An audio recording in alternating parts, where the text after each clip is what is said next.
Shalom, shalom, bien-aimés. Nous continuons avec nos enseignements sur la prière. Et aujourd'hui, c'est la journée numéro 1 de comment prier pour que Jésus-Christ de Nazareth soit révélé dans notre pays.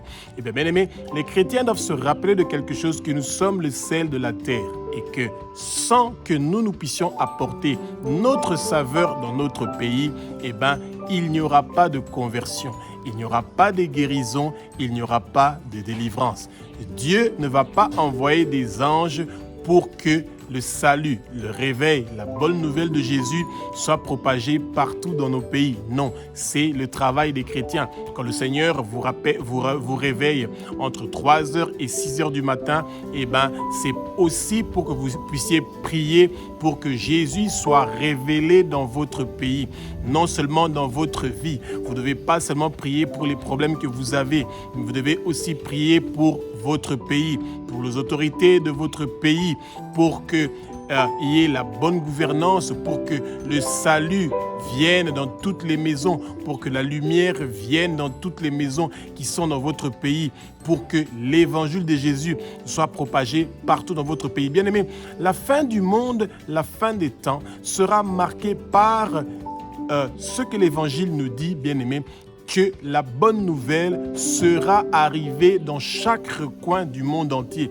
Et le Satan a très peur de ça, que le peuple de Dieu soit conscient que plus nous allons parler de l'évangile de Jésus partout dans notre pays et que nous allons prier pour que nos autorités ne puissent pas empêcher que l'évangile de Jésus soit propagé partout dans le pays, eh bien, bien aimé, là, quelque chose va se passer. Ça veut dire que les gens vont recevoir l'évangile et quand les gens vont recevoir l'évangile, c'est là où ils vont avoir la délivrance. Et quand l'évangile va arriver partout dans le monde entier, c'est là où Jésus va revenir pour venir prendre son peuple bien-aimé. Soyons honnêtes envers nous-mêmes. Est-ce que le moment n'est pas arrivé pour que Jésus revienne?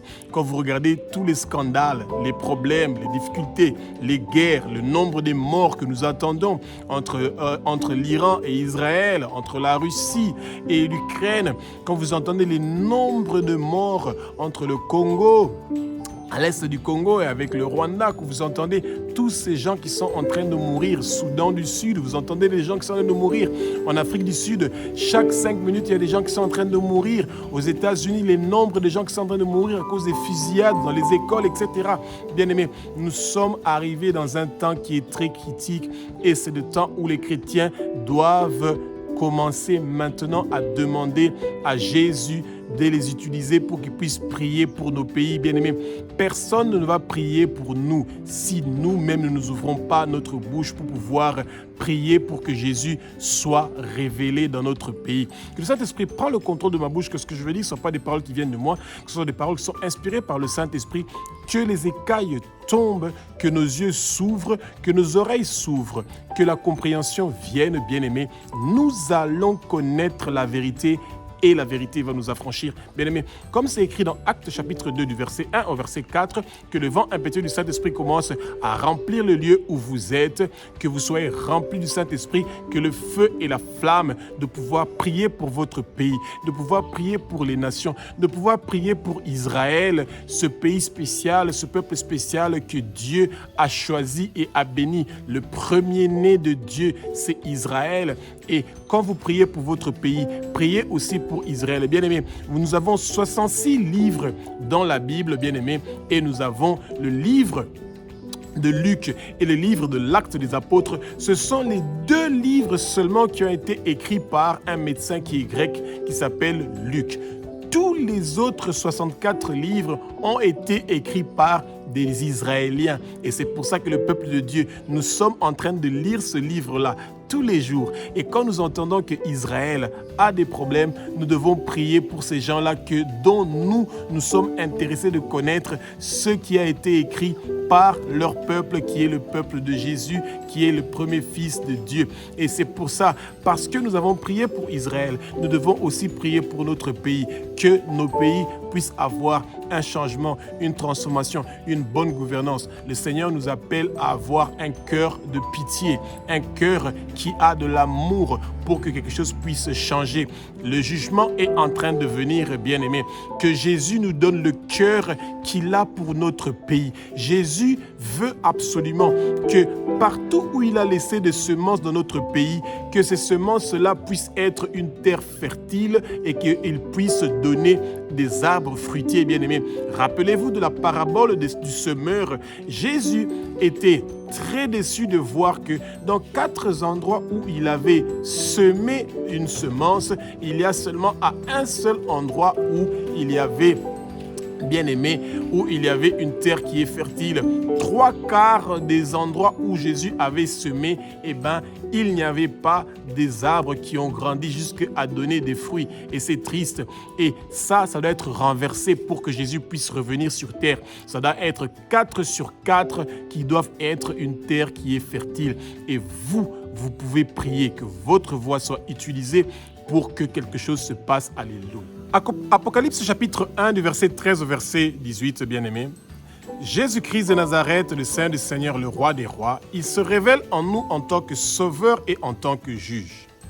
Bien-aimés, tous les chrétiens qui sont nés de nouveau ou qui ont une nouvelle naissance, nous devons être prêts parce qu'un jour, nous serons jugés. Et le jugement commence à la maison de Dieu. Le jugement commence avec ceux qui sont chrétiens. Ce n'est pas les païens qui seront jugés en premier, non. C'est les chrétiens qui seront jugés en premier. Ceux qui sont maintenant sauvés, que leur péché a été pardonné et que Jésus nous a rachetés de la servitude de Satan pour que nous puissions devenir ses serviteurs, nous devons travailler pour le profit, pour les bénéfices du royaume de Jésus. Et Jésus veut absolument que dans le pays où vous vivez, que dans ce pays-là, qu'il puisse avoir des conversions, qu'il puisse avoir des guérisons, qu'il puisse avoir des délivrances, que dans ce pays-là, sa parole puisse être propagée et que le nom de Abba, notre Père qui est aux cieux, soit connu, bien-aimé. Et le jugement qui est en train de venir, ça sera un jugement terrible, bien-aimé. Et quand nous ne voulons pas travailler, les chrétiens de nos jours sont devenus paresseux. Ils prient pour demander les richesses, ils prient pour demander de l'argent, les visas, les mariages et les enfants, ou peu importe les choses qu'ils veulent. Ils demandent seulement les choses d'en bas et ils ne demandent pas qu'il y ait des âmes qui puissent être sauvées, qu'il y ait l'évangile qui puisse être propagé et que le jugement qui se prépare contre nos pays, que les jugements qui se préparent contre les nations, que ce ne soient pas des jugements qui vont tuer des millions et des milliards de gens bien-aimés. Et c'est pour ça que le peuple de Dieu doit se réveiller tôt le matin, bien-aimés. Commencez à prier. Dites, Abba, notre Père qui est aux cieux, notre Dieu, notre Roi, que tout pouvoir qui empêche mon pays de recevoir le salut, le réveil, la bonne nouvelle de Jésus-Christ de Nazareth, que ces pouvoirs-là soient arrachés, détruit, démoli et jeté au feu au nom puissant de Jésus-Christ de Nazareth. Bien-aimés, demandez au Seigneur que tout le territoire de votre pays soit une terre fertile pour son évangile, que les conversions viennent, que les guérisons viennent, que les changements viennent, que les transformations viennent, que la bonne gouvernance vienne. Bien-aimés, le Seigneur a entendu votre voix. Il a entendu les pleurs de vos peuples. Ce n'est pas les politiciens qui vont emmener un changement dans le pays, bien-aimés. Non, nous les chrétiens, nous sommes le sel de la terre. Nous, bien-aimés, c'est nous qui allons emmener un changement, bien-aimés. Et il y a seulement un tout petit besoin, une petite quantité de sel peut donner la saveur à peu importe la quantité de la nourriture qui est présente. Bien-aimés, vous savez, il y a une belle expérience que nous voyons souvent chez nous en Afrique.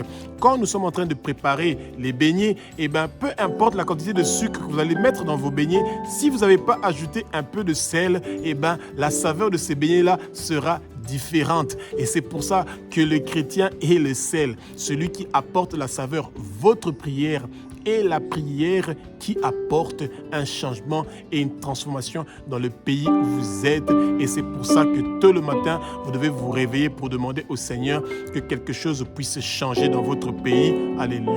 2 Corinthiens chapitre 5 au verset 10, bien-aimés. Jésus-Christ de Nazareth, le Roi des rois, le Saint du Seigneur, nous rappelle, bien-aimés, que nous, en tant que chrétiens qui sont nés de nouveau, qui avons une nouvelle naissance, nous devons prier pour nos autorités, nous devons prier pour notre pays. Pourquoi? Parce que Toute personne qui est une autorité dans un pays, un jour, ils vont comparaître devant le tribunal de Jésus. Et il y a seulement deux options. La première option, c'est pour être jugé du bien qu'ils ont fait. Et la deuxième option, c'est pour être jugé pour le mal qu'ils ont fait et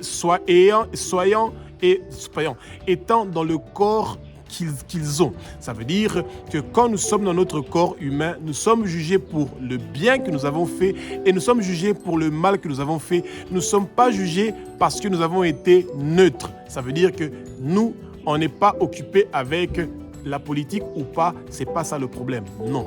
Le problème est que vous soyez dans la politique ou pas, nous sommes tous appelés à prier pour nos pays. Nous sommes tous appelés à prier pour les nations. Nous sommes tous appelés à prier pour Israël, pour que Israël ne soit pas détruit. Ce peuple-là a fait des grandes choses pour le monde.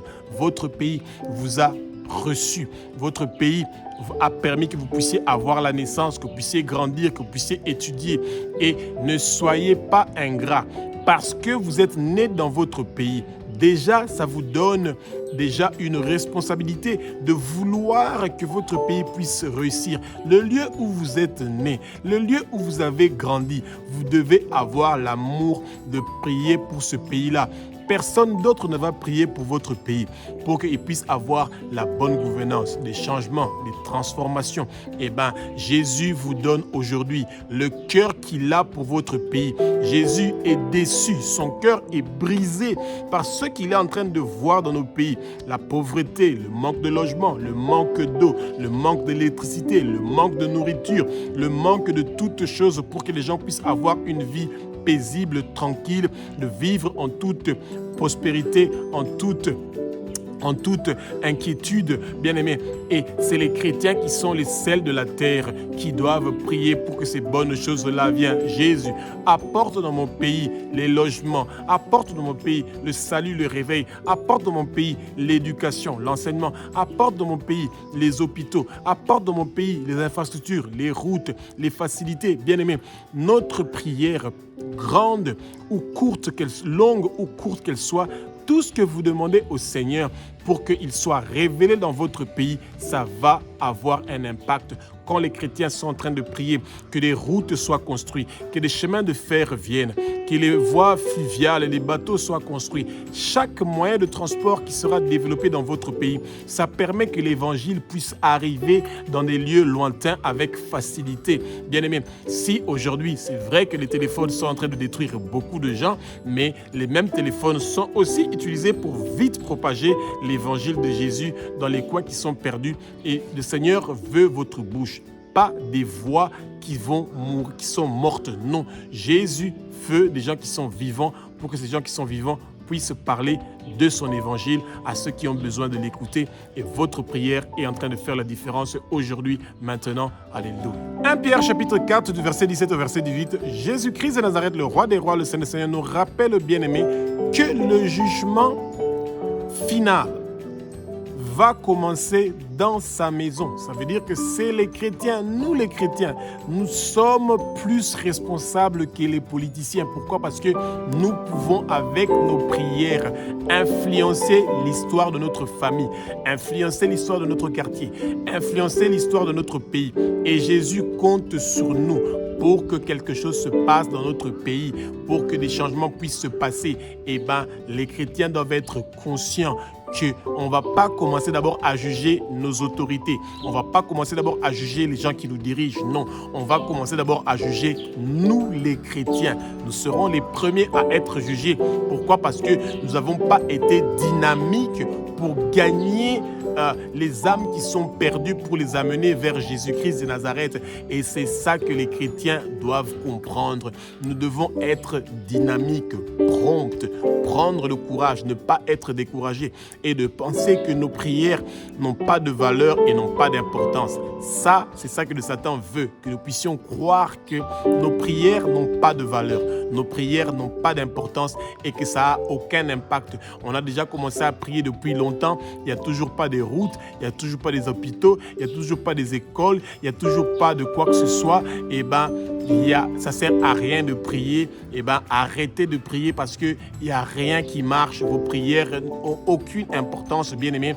attention, ce sont des paroles sombres qui viennent du monde de ténèbres. Les chrétiens doivent rester dynamiques, enthousiastes et être motivés de travailler pour le royaume de Jésus-Christ de Nazareth. La volonté de Jésus-Christ de Nazareth, comme c'est écrit dans Hébreux, chapitre 13 au verset 8, il est le même hier, aujourd'hui et éternellement. La volonté de Jésus est que la majorité, tous les peuples qui sont dans les pays où nous vivons, qu'ils puissent quitter les ténèbres pour se tourner vers la lumière. Jésus veut que le salut, que son nom soit révélé, que son évangile soit révélé dans le lieu où vous êtes, dans le pays où vous êtes. Et vous êtes la personne qui a été choisie pour faire ce travail-là. N'attendez pas que les anges commencent à prier pour que quelque chose se passe dans votre pays. Ne suivez pas ce que les politiciens sont en train de dire que ce pays-là est foutu, il est fichu, ce pays va mal. Non, bien-aimés, nous sommes des chrétiens. Nous continuons à dire que le pays va très bien et que nous te faisons confiance, Jésus, que toi, tu vas apporter les changements qui sont nécessaires pour que quelque chose puisse se passer. Et bien-aimés, rappelons-nous que le Seigneur veut absolument que nous, ses enfants, nous puissions continuer à intercéder, que nous puissions nous mettre à la brèche, que nous puissions nous battre pour que quelque chose puisse se passer dans le pays où nous sommes, dans le pays où nous sommes nés. Et quand nous sommes en train de prier pour notre pays, nous ne devons pas oublier de prier aussi pour Israël, ce pays spécial, ce peuple spécial que Dieu aime, le Fils aîné de Dieu, et qu'il veut que nous puissions prier pour que le peuple israélite puisse venir vers Jésus, le Mashiach, le roi des rois, Yeshua HaMashiach. Alléluia. Bien aimé, Ézéchiel chapitre 9, il y a seulement 11 petits versets que vous pouvez lire très rapidement. Quand nous sommes des chrétiens qui sont nés de nouveau, nous avons la nouvelle naissance, nous avons compris le pouvoir que nous avons en tant que chrétiens. En tant que serviteurs de Dieu, en tant que sacrificateurs, nous connaissons le pouvoir que nous avons. Nous avons la connaissance, nous avons la sagesse, nous avons le Saint-Esprit, nous avons le feu et la flamme de comprendre que nous pouvons demander à Jésus-Christ de Nazareth d'écrire sur le front de chaque personne qui est dans notre pays, que le nom de Jésus soit écrit sur son front, pour que quand l'ange de la mort va venir visiter notre pays et qu'il va voir que 4 sur 4, 100% de notre population a déjà sur son front le nom de Jésus-Christ de Nazareth et que ces gens-là ne sont pas destinés à la mort. Bien-aimés, le peuple de Dieu doit connaître.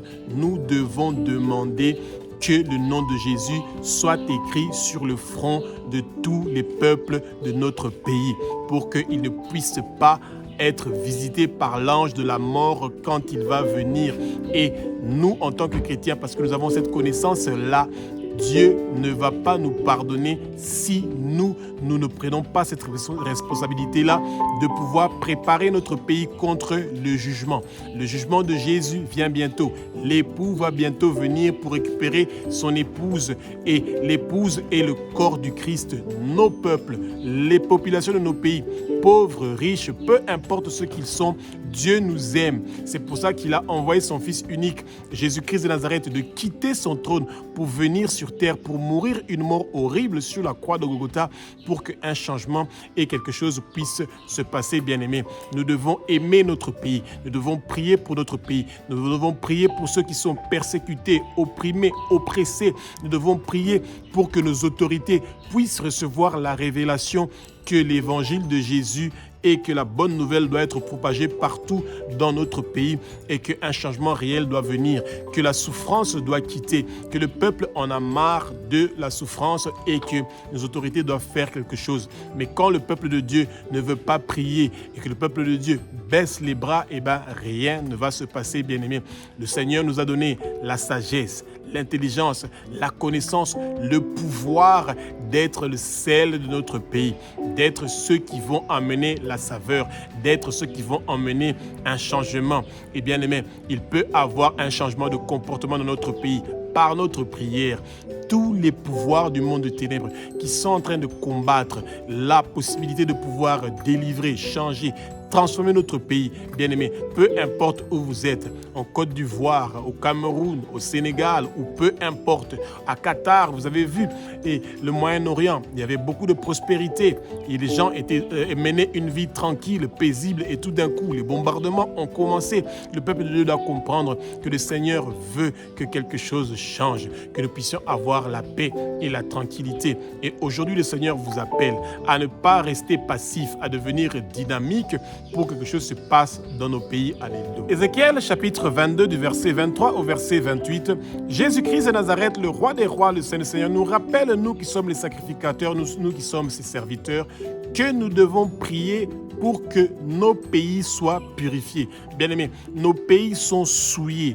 Nos pays sont en train de vivre des choses qui sont horribles. Lisez Galates chapitre 5 et regardez au verset 18 et vous allez voir tout ce qui est contraire au fruit du Saint-Esprit qui est en train de se promener et être distribué, que les gens sont en train de manger ces choses-là en longueur de journée. Mais le Seigneur a une bonne nouvelle pour nous. Il est mort sur la croix de Golgotha, bien-aimé, pour que nos pays soient purifiés. Nous devons, en tant que chrétiens, demander que la pluie du Saint-Esprit commence à pleuvoir dans notre pays et que chaque recoin de notre pays reçoive la pluie du Saint-Esprit et que la parole de Jésus soit plantée comme une semence dans chaque recoin de notre pays pour que ça puisse donner des arbres qui vont donner des fruits qui sont purs, propres à pouvoir être consommés. Bien-aimés, Dieu nous prévient à travers son serviteur Ézéchiel de faire attention à nos prophètes de nos jours. Les prophètes qui sont en train de manger à la table de Jézabel et qui sont en train de dire à nos autorités que rien ne va se passer. Continuez à faire ce que vous êtes en train de faire. Tout va très bien dans le pays au moment où les choses sont très compliquées, bien-aimés. Eh bien, soyons rassurés, bien-aimés, que tous ces prophètes-là qui sont en train de manger à la table de Jézabel, leur jugement aussi viendra. Mais le jugement viendra aussi pour nous qui avons refusé et qui ne veulent pas prier pour notre pays. Le Seigneur nous appelle pour prier pour nos pays, pour prier pour nos autorités, pour prier pour les orphelins, les veuves, les démunis, pour prier pour ceux qui sont dans le besoin. Dieu nous appelle, bien-aimés, à être à son service, à faire le travail qu'il nous a appelé de faire, que le vent impétueux du Saint-Esprit commence à souffler dans notre pays. Et si nous ne le demandons pas, s'il n'y a personne qui est trouvé, qui est en train de demander que le vent impétueux du Saint-Esprit puisse souffler dans nos pays, et bien aimé, rien ne va se passer. Le Seigneur fait seulement ce que nous l'avons demandé. Rappelez-vous, bien aimé, le Seigneur nous dit ceci. Dans Jean chapitre 14, du verset 12 au verset 14, demandons et nous allons recevoir, cherchons, nous allons trouver, et celui qui va frapper, on va l'ouvrir. Nous devons demander que quelque chose se passe dans notre pays. Ne soyons pas des gens qui pensent que nos pays sont perdus, qu'il n'y a rien qui va se passer, bien-aimés. Non, c'est faux. Peu importe les clans qu'ils ont faits, les clans sataniques de sorcellerie, d'occultisme, de satanisme qu'ils ont créés pour pouvoir continuer à s'enrichir et à manger à la table de Jézabel, ne devons pas être découragés. Le Seigneur nous utilise pour que nous puissions prier pour notre pays.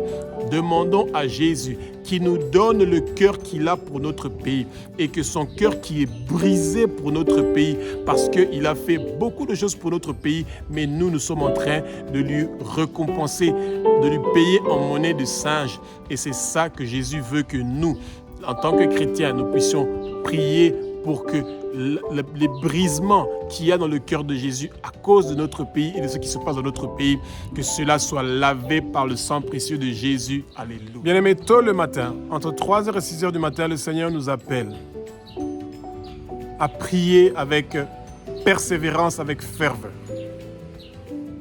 Et nous devons dire, Abba, notre Père qui es aux cieux, notre Dieu, notre Roi, au nom de Jésus, que tu as resté des morts selon les Saintes Écritures. J'ordonne, je commande à toute déception, à tout esprit d'abattement, à toute corruption physique, morale, spirituelle, à toute corruption, à toute rébellion qu'il y a dans mon pays, que cela soit effacé par le sang précieux de Jésus. Aujourd'hui, Jésus, je suis là. Je veux être ton instrument pour que quelque chose puisse changer dans nos pays. que quelque chose puisse être transformé dans les nations. Nous voulons la paix, nous voulons la tranquillité, nous voulons la santé, nous voulons avoir les écoles, nous voulons avoir les hôpitaux, nous voulons avoir la nourriture, les infrastructures. Nous voulons que ton évangile puisse aller partout dans notre pays. Et nous savons, Jésus, que toi, tu as des plans de bonheur et non des plans de malheur pour notre nation. Et nous remettons nos autorités entre tes mains. Touche leur cœur pour qu'ils puissent quitter les ténèbres et qu'ils se tournent vers la lumière. Que toute personne qui est en train d'empêcher que nos pays puissent pouvoir recevoir la paix, la tranquillité, que nos pays puissent pouvoir recevoir la prospérité, que nos pays puissent pouvoir réussir, que tout pouvoir qui est contre la progression de notre pays, que tous leurs plans maléfiques et diaboliques ne puissent pas réussir et prospérer au nom puissant de Jésus, que Dieu a resté des morts selon les saintes écritures. Bien-aimés, que la rébellion quitte nos pays, que la corruption spirituelle, physique, matérielle, financière quitte nos pays, que la bonne gouvernance vienne, que le peuple de Dieu puisse se mettre d'une façon dynamique, unie, pour prier, pour que quelque chose puisse se passer dans nos pays, qu'un changement vienne, que la prospérité vienne, que la réussite vienne. Et nous savons que le temps est arrivé. Le Seigneur va bientôt revenir et il veut trouver son peuple en train de travailler d'une façon très motivée pour qu'un changement puisse se passer dans notre pays. Jésus nous aime.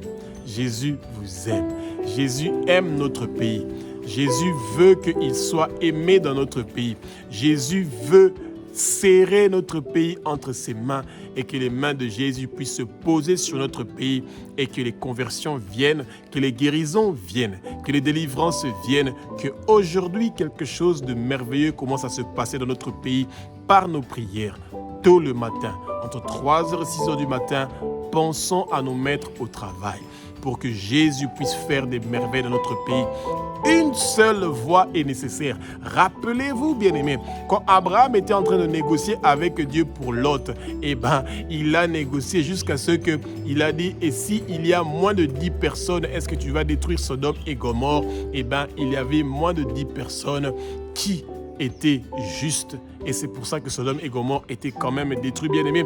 Et aujourd'hui, le Seigneur cherche même une seule personne dans notre pays, même une seule personne dans ton pays qui va intercéder pour que, sur le front de tous nos peuples, que le nom de Jésus soit écrit et que Jésus puisse amener le nom du Père et qu'il soit le berger de notre pays. Alléluia.